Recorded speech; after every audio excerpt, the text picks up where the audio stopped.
জীবনে কোনোদিন ডায়াবেটিস হবে না, ক্যান্সার হবে না। এই দোয়া পড়তে রাজি আছেন না নাই? দোয়াটা সবাই শিখেন। আবু দাউদ শরীফের 1554 নম্বর হাদিস, আল্লাহ রাসূল সাল্লাল্লাহু আলাইহি ওয়াসাল্লাম বলেন, আল্লাহুম্মা ইন্নী আউযু বিকা মিনাল বাসরি ওয়াল জুনুনি ওয়াল জুজামি ওয়া মিন সাইয়্যিল আসকাম। আমি আবারও বলছি, আল্লাহুম্মা ইন্নী আউযু বিকা মিনাল বাসরি ওয়াল জুনুনি ওয়াল জুজামি ওয়া মিন সাইয়্যিল আসকাম। আল্লাহ রাসূল এই দোয়াটা পড়তেন।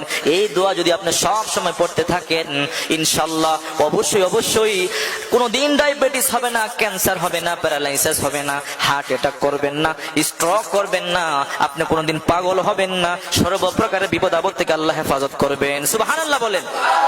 এর পরের হাদিসটা দেখেন, আবু দাউদ শরীফের এর পরের হাদিসটা 1555 নম্বর হাদিস। আল্লাহ রাসূল সাল্লাল্লাহু আলাইহি ওয়াসাল্লাম বলেন, এই দোয়াটা যে করবে আল্লাহ